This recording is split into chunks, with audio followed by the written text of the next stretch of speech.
Great, so welcome everyone. This is going to be the final community call of 2023.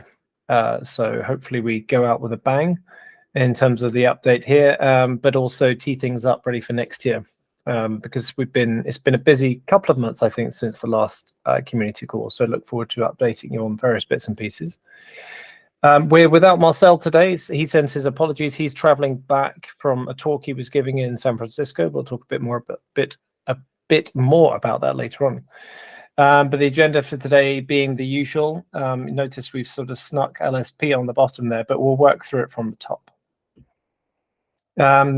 Releases update. I think, Daniel, you're probably best placed to give an update on where we're at with those. Yep, so some of you might have seen that we did the 0.7 release last week. We started with the release candidate and a couple of days later, the final release. I did get a few people helping to test the release candidate and with a thumbs up telling me that there's no apparent regressions. So far, so good. Thank you all for helping with that. And there is, if you go to the release notes, there's a lot of detail about what went into that release. It should be noted that originally we planned for that release to be the performance release at a high level, but that has been shifted slightly back to 0.8 and 0.9, and maybe Paul can talk about that. Yeah, so the idea was that we'd really 0.7 had been pending for quite some time, and we were blocking doing other releases on the performance work, and instead we've decoupled that now. So performance work will actually land on a sort of an iterative basis. It's very likely that the new evaluator will in any case be guarded by some sort of environment variable turning on the new evaluator for some time. And then there'll be a period of time for which we flip that default to be the new evaluator, and then you have to turn on the old evaluator, as it were. But we just figured that actually there were, particularly because I think, Daniel, there are a number of external contributions as well, which had just been sitting there unreleased, which we thought, hang on a second, this is totally crazy. Let's fix that by getting into a very much more regular release cadence. And that's what we're going to do. So we've decoupled all the new evaluator stuff from a specific release. So even though on this slide it shows as 0.8, we might actually sort of bump that number because it'll sort of appear over time, as it were. And so I think we actually need to update this slide, and then in the new year, ask Marcel to sort of talk a bit more about that as to how the new evaluator layers on top of the versions as we release. Marcel's working. He's made very good progress on the reworking of the evaluator. So all the tests, please correct me if I get anything wrong here, Daniel. All of the tests, as far as the new evaluator are concerned, are actually passing now, which leaves the elephant in the room, which is disjunctions. But things are now nicely prepared for work on disjunctions within the new evaluator. So yes, whilst 0.8 appears to be where we'll focus on performance and correctness, we said we might tweak that slightly because we might, come the new year, have done another release of 0.8 with other features in there. And so we'll just have to overlay the new evaluator stuff slightly differently. Daniel? Yeah, just to clarify, we have generally done a release every 6 months, but the performance work being bumped to 0.8, for example, doesn't mean that it's 6 months away, right? We are, for example, in this case with 0.7, there was an issue with queue load and import cycles where we just panic, and 4 different people ran into it recently, even though we fixed it all the way back in August, I think. So the idea is if we can do more releases to ship what's been done, that makes total sense. It doesn't really delay future further releases. Yeah. And as we talk about the module stuff and the WebAssembly piece as well, we'll need to do releases much more often to get stuff in front of people as well. So yes, definitely not on a 6-month release cycle. It's going to be quite a bit more rapid than that in the coming months. Hence why we need to sort of overlay the new evaluator stuff in a slightly different way. Did you briefly want to talk about Unity in that respect, Daniel? Yep, I've done this spiel a number of times before, so some of you might have already heard it. But basically, whenever we do changes to queue, particularly those in the evaluator or those that are potentially breaking some users, we rely on CI, which is not only just the tests, but also Unity, which is we run your code or we evaluate your queue code to see if anything changes with changes to queue itself. And we have already actually started making some behavioral changes in the evaluator in preparation for the new evaluator, if that makes sense. If anybody's been looking at master or the 0.7 changelog, you might see some of those. So we are working on the assumption that anything that passes our CI and Unity with the projects that have been added to it so far is okay to go. So, but there are larger plan changes for 0.8 and 0.9. So if you want to be part of that set of people that we try very hard not to break, please add your project to it. And you can do it. You should look at the GitHub app that we get access to your code via. And you should also get in touch with me in terms of how we actually test your project. And there's my contact details as well as a way to schedule a meeting with me. Perfect, thank you. I think we're moving on to modules now. Rog? Yep. So we've been doing quite a lot about modules, and just to be just for those that might not know, modules in Q, what are the same as Go modules. They allow you to share Q code within the whole broader Q ecosystem, and also to share Q modules, reusable Q modules with yourself without necessarily sharing within the broader ecosystem. We're following to an extent the V3 proposal. But as I say earlier, we're working on updating that to something more reflective of where we've ended up in the implementation. Next slide, please. So yeah, we've been doing these regular modules feedback sessions to talk about updates and get feedback from people. Whether they think that this is all going the right way. I demonstrated the new implementation of QMod tidy, equivalent to Go mod tidy, and that's I think a really significant step, because that's what enables you to say, oh, I've got some import statements in my Q code. It's going to work out what modules correspond to them. It's going to create a module file with all your dependencies in. It's going to remove unused dependencies, and it's generally going to do all the things that you want, hopefully, in order to use modules without having to necessarily juggle dependencies yourself. So that's really useful thing. That's now working. It's not quite there yet, I'd say. So the next step that I'm working on at the moment is caching. At the moment, it just pulls everything from the network every time. So on-disk caching is upcoming. Worth just saying that the demo Rog did is linked, where we linked to the 7th of December call there. We have a link to the recording from that session as well. So if folks are interested, we're not going to go through the demo on this call because it's a tiny bit involved, but please click through when we share the slides and you'll be able to see the demo in all its Acme glory. Yeah, so check that out and subscribe to that calendar link if you're interested in coming to more modules feedback sessions in the future. And note that everything that we're doing now is experimental, so it is all subject to change. Do not rely on this in production or anything, and including QMod tidy, including basically everything. We're reserving the right to change. But also, it'd be great if you could, for people to kick the tires on it, just so we get an idea of whether it works for you. And one thing that we've changed since our initial plan is initially we thought that it was easier for us and possibly for people to have a sort of auto-publish thing, so where you tag your code on GitHub and it would automatically appear in the store. We decided not to go ahead with that for phase one. Well, for a few reasons, but I think the main one is that it's really hard to get feedback if that fails for some reason.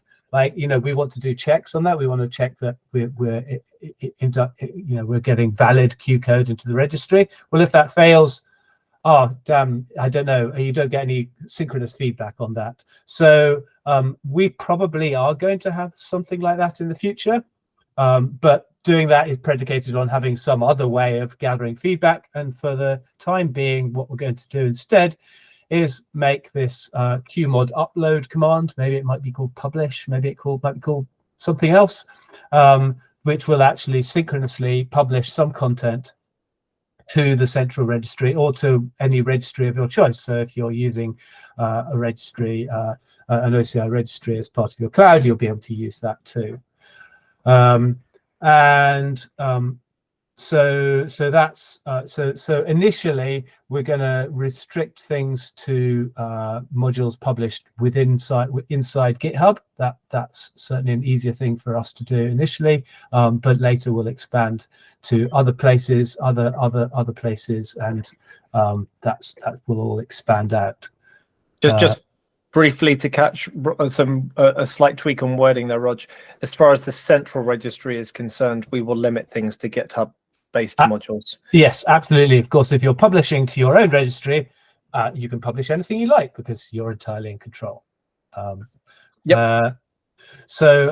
Next, so one of the things about using GitHub and this upload command is we need to know who gets access to who's allowed to push to which module namespace, and we're going to do that by having essentially a hybrid app. Actually, let me hand over to Daniel because he's the one that's been working on this and can explain it way better than I can. You might see my picture at the top. It's because I've been helping Roger for the last couple of months. So effectively, there's two sides to the central register, right? One part is authentication, meaning who are you? And that is done the standard way that you might have seen with other cloud services like Tailscale, which is a login via an Auth app, and then you do the web Auth flow. You authorize the app, and then you get redirected back. The trickier part is Auth, which is we know who you are, what are you allowed to do, right? Because on GitHub, for example, you can be given write access to a repo, or you might have read-only access to your works repo, for example, via like being a member of an org. So for that, we have a quote-unquote full GitHub app, which is different from an Auth app. The difference from an Auth app is that it can be installed on specific repositories and be scoped to those. And then we use that GitHub app to mirror the ACLs for repos, meaning that we support mirroring the authorization scheme that you have on GitHub. To do that, it basically has the minimum set of permissions that we need for this, which is read-only for collaborator lists. So that means that, for example, if you install it on your repo, we have read-only access permission to see who can read and write to your repo, and we use that to then gate who can publish or fetch your module from the central registry. In the future, we will likely have other ways to do Auth on the central registry, but phase one, this is probably what 90% of people who write Q code on GitHub need, and that is something that we can ship soon. Just two things to highlight from my perspective. One, this is experimental, as Roger emphasized earlier on. So really, we're aiming for the path of least resistance, least friction, easiest way to get us to something experimental here. The second point I was going to make is Rog talked about some of these changes landing. Just to be clear, what we will do is sort of announce this slightly more officially when there's like a logically coherent release of things available at some point, because we're not at that stage yet. So anyone poking around in the tip of the Q repository, if you feel a bit lost and at sea, please don't feel bad about that. We haven't announced anything yet, so we're still frantically working in the background to get what is a logical release of this stuff together, at which point, probably on a modules update call, we'll jump on a call and give a demo of a whole load of stuff working together. And that's really the point at which sort of will be that the experiment will be live, as it were. So whilst parts of it might work for you today, there are going to be parts that just seem totally incoherent for now, but that's fine. We're getting there. We'll sort of announce things a bit later on, just to be clear. Rog, back to you. Sorry. Jonathan had a question, actually. Oh, sorry, I missed it. Carry on. Will phase one require the authorization app on public repositories? And Daniel, I'm sure, can answer that. I wasn't sure if you wanted to answer the questions right away or at the end, but it's a very good question.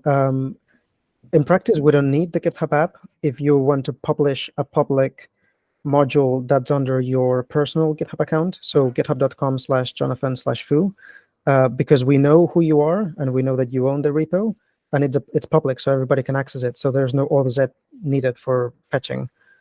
So for public personal repos, the thinking is not to require it day one. Probably, we're not 100% set on that. And the main idea is lowering the friction for experimentation. Unfortunately, for org repos, even if they're public, the app is still needed because otherwise we can't tell who owns it or has access to publish to it. So in that situation, it's the publishing side that, just to be super clear, it's the publishing side of a public org module that requires the app to be installed. That the getting side is because it's public, anyone can have it. So it's mainly the right side of it. And again, just to clarify one thing that I can't remember whether we said this out loud, but phase 1 with this GitHub-based integration of the experiment will support public and private modules as well. So that's a key thing that we wanted to kick the tires on as part of this experiment, because that's with Go modules, private modules were perhaps a bit, not afterthoughts, not quite the right word. They're not a first-class citizen the same way as we want to make them a first-class citizen of the Q modules implementation. Hence, yes, didn't fit into the central proxy being the main thing on the Go side of things. Hence, we want to make it a day 1 of phase 1 of the experiment thing, where we're actually trying out private modules to see how that works. And so the Auth app that Daniel talked about is absolutely critical for that, because of course, if it's a private module, we need to know the whole ACL effectively, who can read it as well as who can publish it, etc. Does that answer, Jonathan? Perfect. Moving on. Rog, back to you. Yeah, so as I alluded to earlier, we're actually working on updating the documentation for this. I mean, there will eventually be full documentation, of course, for all of it, but we're also making a proposal, a V3 documentation document, because V2 was early days before we'd even thought about OCI registries. So the V3 will basically propose more or less what we're working on now. And the current state of affairs, and we'll publish that with a GitHub discussion so people can give feedback, and so we can make any tweaks that might need to be made.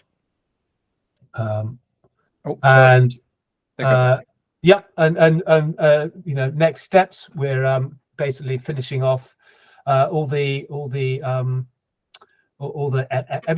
so that it can be actually the minimum amount to get us to somewhere where it's usable, which the next step, as I said, is caching, and I'm sure there are lots of other tweaks that we'll find where we actually start using it, dog fooding it, and also there's some central registry changes we want to make, because we want to make it so that people have a quality experience with the central registry, so they actually, if you get a module from the central registry, that it's actually going to be well formed, that it's actually going to have valid Q code, it's going to have a valid module in it.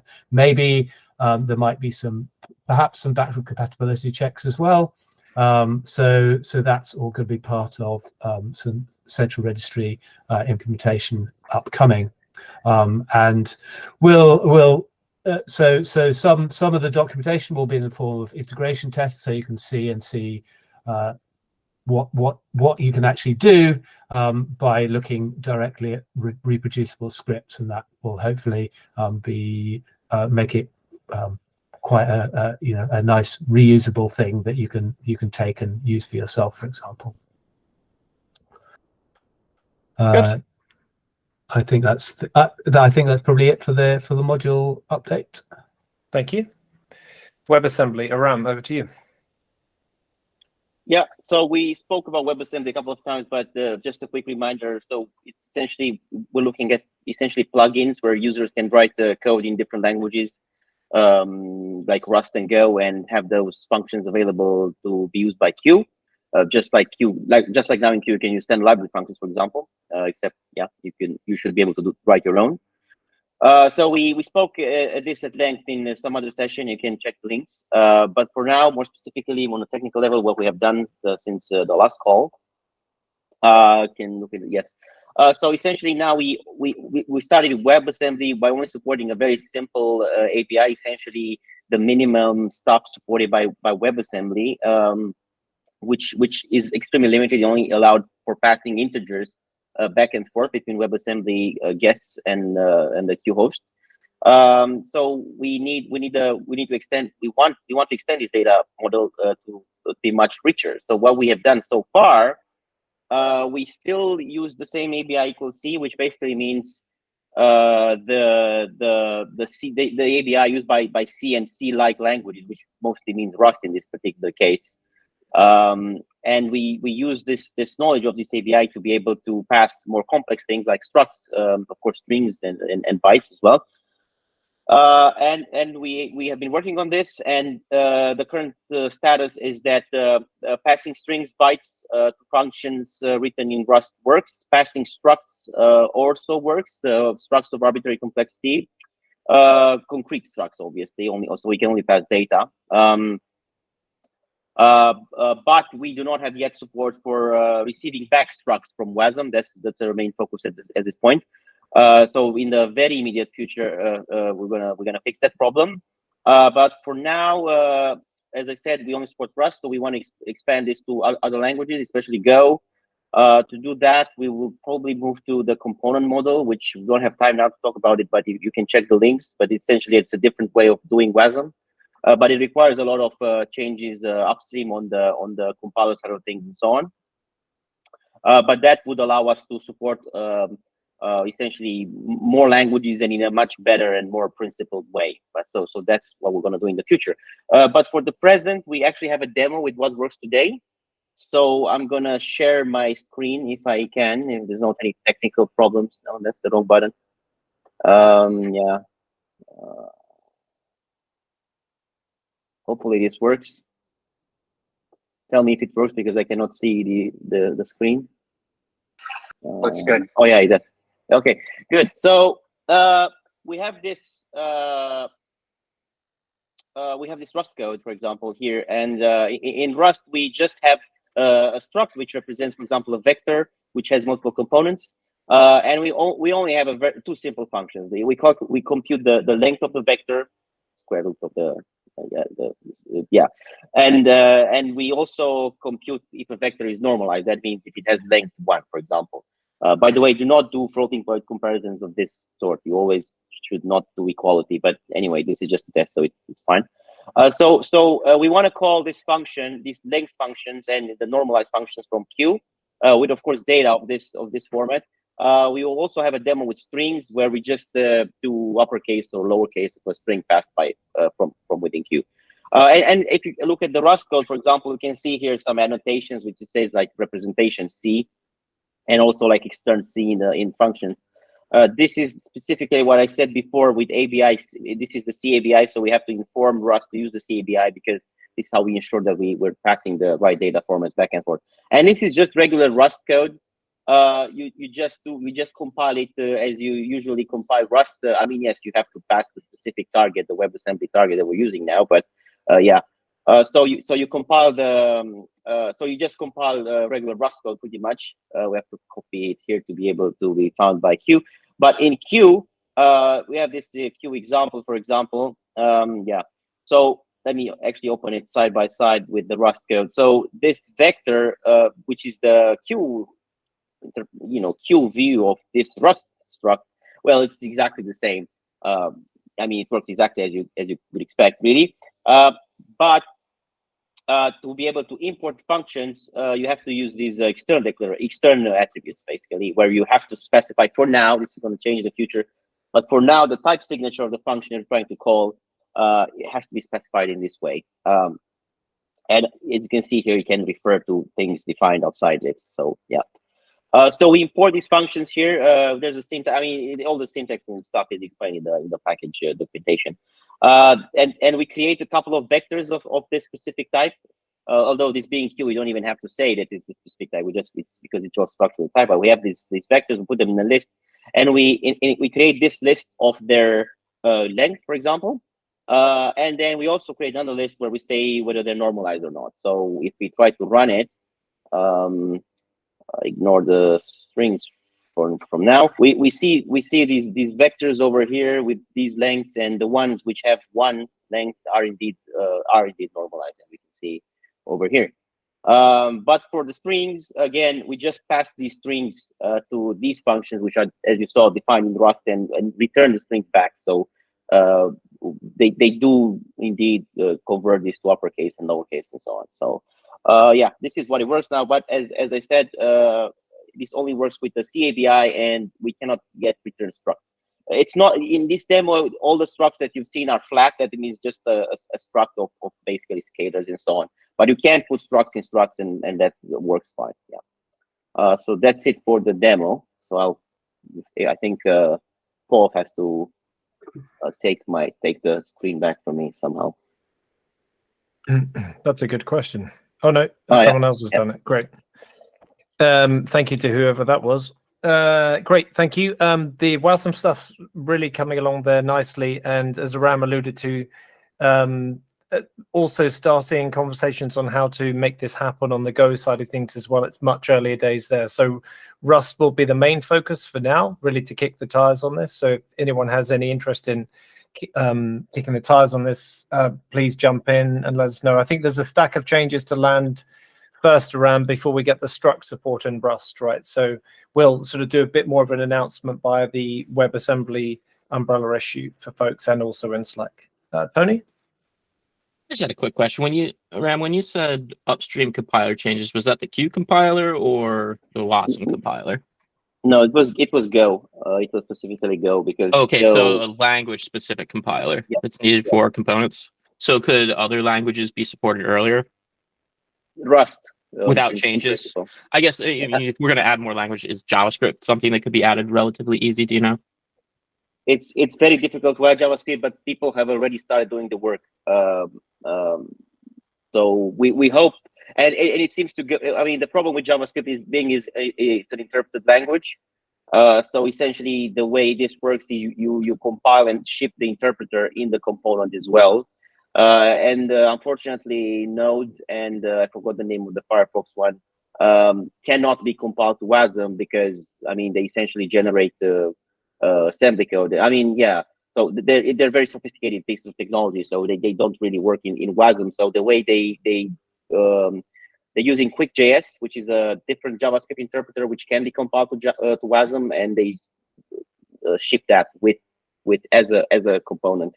And it works. I mean, as I said, it's difficult to do this, but other people are working on JavaScript and Python. And one reason for moving to component model support is we hope to leverage this work that other people are doing for their specific languages, basically. But for more specifically for Go, we do have to get involved and make it happen somehow. Cool. Thanks for the clarification. We actually had some very good conversations at KubeCon with folks in the WebAssembly space. It was a very hot topic at KubeCon in Chicago. We made some great connections there with folks who are deeply working on this as part of whether the Bytecode Alliance or whatever it is in the WASM space. There was the WASM conference in Europe earlier on in the year was a big kickstart for shared work on the component model. So again, we're going to try and piggyback on the work that others are doing in this space already. Cool, thanks, Aram. Alpha, hopefully my screen is sharing. Yeah, alpha.qlang.org and Q by example, I can give these updates here.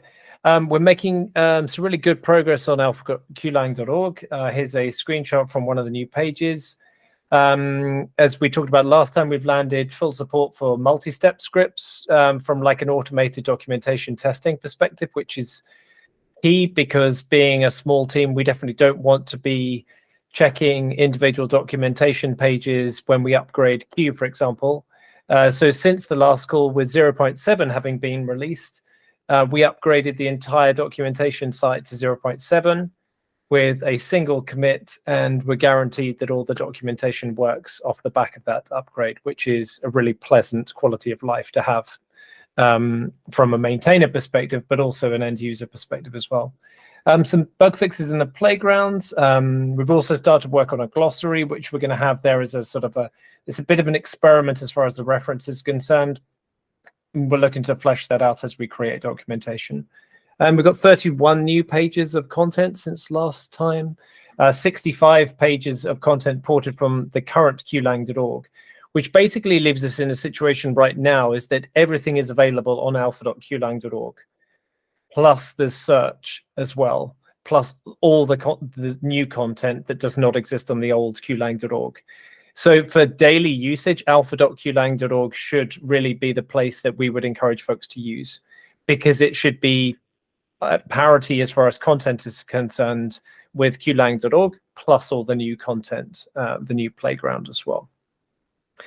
We did have our first docs and content call. We actually need to schedule another one before the end of the year, which Jonathan and I will do. And we've continued experimenting with Q by example, which actually is working well as an experiment. And I'll talk a bit more about that in a couple of slides. So just highlighting a couple of highlights. That sentence didn't even make sense, but if you get what I mean, some of the exciting new content,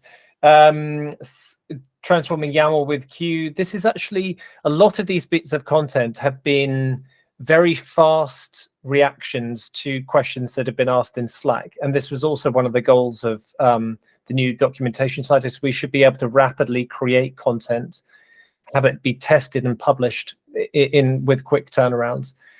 Jonathan, I don't know whether you want to talk about the transforming YAML with Q one. That's one of your favorites. Well, it's more that folks who come in from a sort of an early state, early in their journey of using Q, want to achieve they want to slot it into their workflow, their processes, without having to maybe adopt the whole thing. So what I thought was, let's put some stuff together that shows them how they can do that sort of quite that small focused thing, but in a way that really gives them very sort of sharp visibility into, yes, you can do this one thing really, really effectively. Now we've sold you on it. Perhaps you should take a look at the rest of what Q can achieve for you. And that's an example of one of those bits of documentation like that. Yep. So that's the how-to part of the documentation quadrant. A couple of reference pieces, the glossary I mentioned, the QCLI. We've now sort of automated the publishing of documentation around each of the aspects of the QCLI, which as modules starts to get, as the experiment starts to expand, that will become very useful. A piece that was surprisingly popular was a new concept guide on aliases and references and the scopes of the two. We won't dive into the content here, but this actually, again, was something that originated with a question on Slack, was a very productive thread in Slack. And then Jonathan and I turned around a piece of content for the next day, which was a summary of the Slack conversation, and actually worked incredibly well as a piece of content from the interaction on Slack, and then the sort of the transpiling, if you like, of it to a piece of content on alpha.qlang.org also worked incredibly well. The benefit, again, being that the whole piece of content is automatically tested as well. So we will see if the content broke in any way, shape, or form, if anyone made any changes to it. So that just highlights the fact that I just wanted to highlight that here, well, on this slide here, I have links to these bits of content. But if you wanted to go to alpha.qlang.org right now and actually find that piece of content for yourself, search is a really good way of doing it, because search is effectively the canonical way of getting around the site now. It's at least one of them, along with tags, it's one of the main ways of navigating and finding related content. Q by example, we're continuing to build this out as the more solutions focused as part of documenting Q. So we've added these bits of content since last time.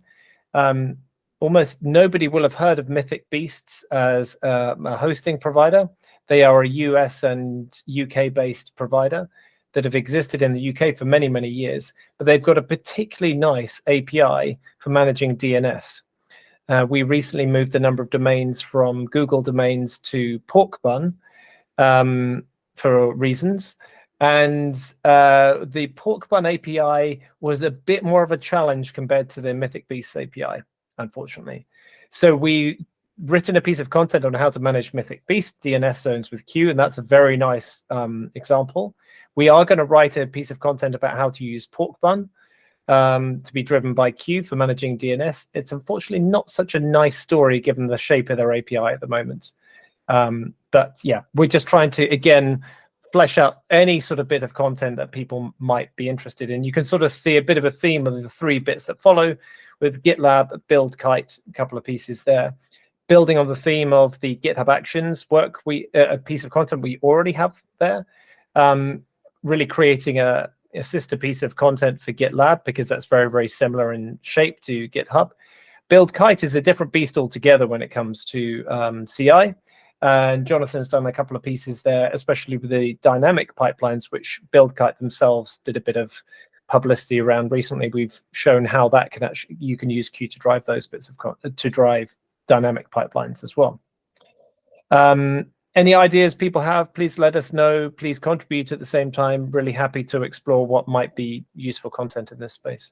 I would really love, yeah, if folks could chuck content ideas into the issues there. It'd be lovely to get things that were slightly smaller scope than please do my job for me.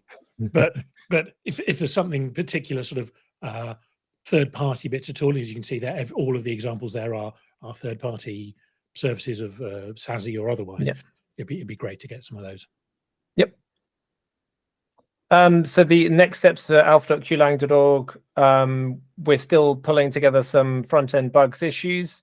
We're going to continue to share previews of content that we're creating. And Jonathan started doing that a bit more via Slack, and really to now ramp up the finishing of the language guide and the first cut of the homepage, which are really now the blockers as far as the release of alpha.qlang.org is concerned. Q by example, we just want to continue to turn the handle on new content there. So please continue to provide feedback on what works, what doesn't work, and any new content ideas that folks might have. Briefly on the LSP side of things, we have started work on Q Please. This is building on a whole load of recent refactorings in Go Please, which are going to make our lives a whole load easier in terms of sharing code between Q Please and Go Please. Clearly, they are entirely different languages, but there's lots of shared aspects to the implementation of an LSP that we can leverage from the work the Go Please folks have done. The goal is to have a minimal working server by the end of this year. That's a pretty aggressive goal, but seems doable. And by minimal, I mean minimal. It will likely, the first thing it will likely do is just do formatting of, for example, the document that you have open. But the idea is then that we can start to build out other methods from there as well. And with the framework or template, or framework is probably a bit better word than template, a framework of the LSP server in place, we can start to do things in parallel at that point with different people doing different things. So if there are changes required sort of more on the internals of Q, then Marcel can help contribute those, whilst others can help add different methods to the suite of those that are implemented by Q Please. So watch this space. I will start to publish more via Slack as we start to, I've called it the advent of LSP, really just as a bit of an homage to the advent of code. And I will slightly hack things by making it appear like I've done a commit a day, although in reality, that's not what has happened. I will edit the commit dates and the author dates to appear like I've done that, just for a novelty factor. So by the end of the year, that's where we should be, with a minimal working server and one that is also hooked up to an integration, a very minimal integration testing rig as well, to help us with future changes. Community updates. Dominic, do you want to take over here at this point? Sure, quickly for one slide before I hand over to you for the trip reports. Basically, this slide is always there when we do the community calls. It's just a reminder, please, if you see anything that has someone done with Q, be it content, tools, project, let us know. There's so much interesting stuff out there, and we're always interested to learn about this. And the next message is, if you have a logo that you want to display it on Alpha, please let me know as well. And you can use the channel you prefer, be it Slack, be it email, be it GitHub. Just let me know or ask now. And now I hand back to Paul. Super. Marcel's apologies for not being on the call today. He's just been in San Francisco at the Open Core Summit, where he gave a talk, which is focused on the using writing, building up policies with Q. I'm pretty sure we will share a link to that in the near future. I was at KubeCon, as I mentioned earlier on, had a number of absolutely fascinating conversations. The WebAssembly one's really, really useful, though, in terms of understanding what others are doing in this space, how what we're doing with Q has overlap with what others are doing in almost seemingly entirely different ecosystems. So that's good. but also learning a lot about how people are using Q as well in, as Dominic suggested, weird and wonderful ways. We will be going to KubeCon in Paris next year, so if you'd like to meet up and catch up there, let us know. We'll be sort of reminding of this before March, but this is sort of early notice. Dominic, community feedback calls? Yes. Just to summarize, we by now have quite a few calls on a regular basis. We added contributor hours led by Daniels that are very, I would say, pragmatic and hands-on calls. So feel free to join. There are still 2 this year. And we do the regular community calls, modules, feedback sessions, and docs and content calls. If you want to be up to date, I would recommend to subscribe to the community calendar. But we are also upload the recordings to our YouTube channel. And next slide. Just to pause on the contributor slides, Daniel's messaging that there's also a # contributing channel on Slack. A big thank you to those who have actually, there's been a real push since our last community call on folks contributing. Also had some fascinating conversations with folks on the Crossplane side of things who are using Q as part of that project as well. Please share this stuff on Slack as you're working on it. I know Krishnan has done on his work with Crossplane. It's great stuff to be sharing. Please don't be shy about sharing it. We're super happy with that, whether it be in Slack or on GitHub discussions in the sort of show and tell category. Daniel, the contributor sessions have been really well attended too. Daniel's finding the unmute button. Oh, I wasn't sure if you wanted me to say anything. Yeah, it's actually been really nice. The last session we had 3 people who all had issues or CLs that they wanted to go through. So it's been really nice. And again, like Paul said, thank you to all who joined. Me helping you contribute, of course, helps you if you're invested in a particular fix or a particular patch. But of course, you are in turn helping the project. So I see it as 100% a worthwhile investment of my time and yours. Yeah, a lot of the fixes have been focused around problems that people are facing with Q at work. So it's very oriented around getting things done and sort of getting things off the critical path. So thanks to those who have contributed. Sorry, Dominic, back to you. No, reverse. That was very nice extensions of what I said.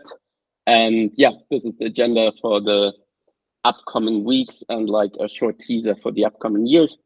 And yeah, we will be at KubeCon Paris and looking forward to meet as many people as possible. Last year, I'm already too far ahead. In Amsterdam, it was quite an experience, and also Paul made a good discussions in Chicago. And next slide, please. Jonathan's pointed out that we're missing a docs and content call that needs to be scheduled here. So it's not missing from this slide. It's more that we haven't scheduled it yet. So we need to schedule it and we'll announce that. And this is, again, repeating the slide at the beginning of the community slides. We're very much interested what people are doing with Q, and please let us know on the channels you prefer. Great. It is very exciting. Anybody got any questions we haven't covered so far?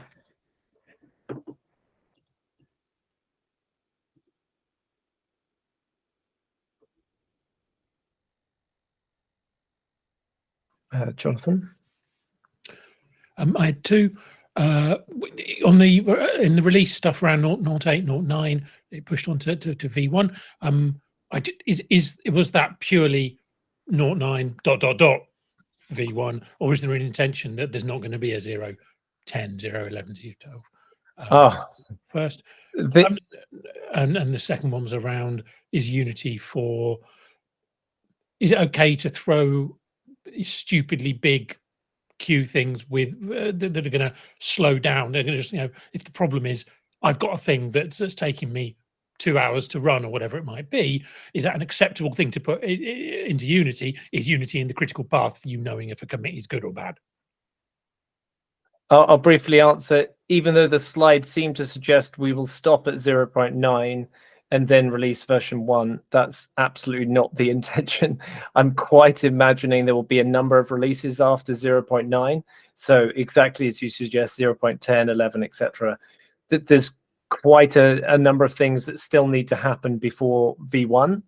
And so, yes, whilst I think there was something else on the slide that suggested we're on the way to V1, we're still on the way to V1, but now that we've moved to a release cadence that is much quicker than we have been, yes, you'll see higher numbers than 9. And the second question, Daniel, I'll let Daniel take that one. It's a good question, and we've actually had projects like that before, particularly those that use lots of disjunctions and nesting of definitions and values, because the performance of those can be a bit tricky nowadays. In practice, Unity, you can think of it as as a two-tiered system, right? We've got the corpus with all the projects that people have sent us, but then we have a subset of those that we continuously test as part of CI. There's 2 reasons why a project might not make it to the CI automation. One is maybe we don't know how to actually test it automatically. Maybe somebody's just dumped their code on us, and we don't even know how to run it properly. It might be QExport, it might be a makefile or whatever. So there's some communication coordination that needs to happen. And the other common cause, I shouldn't say common, but the other cause is slowness. If a project takes hours for it to run, we don't add it to our CI. We do test with it sporadically, particularly before a release, after large changes have landed in master. We will make more of an effort to check if the slower or more complex projects are broken by it, but we don't continuously test it because our CI runs in somewhere between 5 and 10 minutes. If it was any slower, it would just slow us down far too much. But just to note that knowing about those projects, adding them to Unity, but us not adding it to the CI layer effectively is incredibly valuable. And there are a number of projects that fit into that category. So grateful for those people who are stressing Q to the limit. Hence the performance work. When that starts to land, we will then start to enable those very slow things on a sort of a more frequent basis, really to help prove that we've, quotes, fixed the performance problems. So it is incredibly useful, Jonathan, in short, to know about these things. Add them to Unity, please do. But we won't necessarily run them as part of CI for all the reasons Daniel said. But they will become useful as the performance fixes start to become live. And as we start to run Unity itself with the new evaluator turned on. So we can then sort of test both at the same time, the old evaluator and the new evaluator. And you can sort of see how the matrix of things for us to test here starts to grow quite significantly. But that's really the purpose of Unity, to take away that heavy lifting for us. Hopefully that answers. I think I saw another question come in.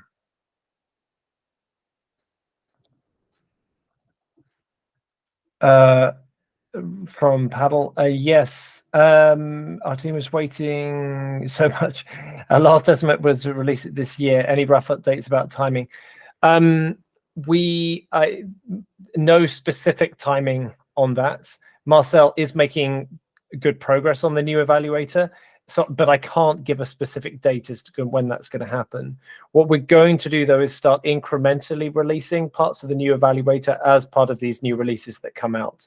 So whilst 0.7 didn't have anything significant, I think in later releases, what we will do is we'll start to add a new section to the release notes that talks about what has happened in that release as far as the new evaluator is concerned, if anything at all.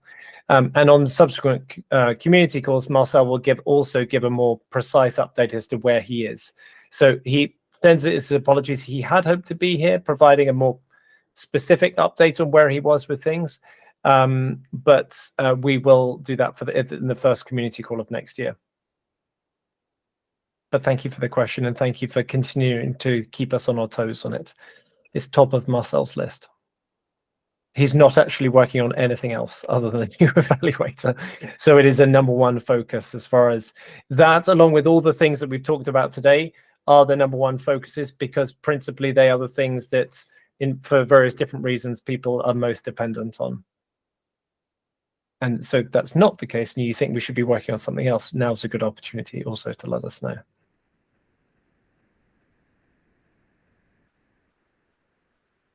Otherwise, like the modules update call from last week, we might finish ahead of time, which would be incredible. On that note, thank you to everyone for joining. We will be starting to update more on modules, as we said, especially as we get to sort of a coherent point of being able to demo stuff to people and for them to be able to try it out, especially with the central registry. So look forward to sharing more about that in the coming weeks. Same is true of WebAssembly. We'll start to be a bit more vocal on that in the umbrella issue as those changes start to land. And again, people can start to kick the tires on that.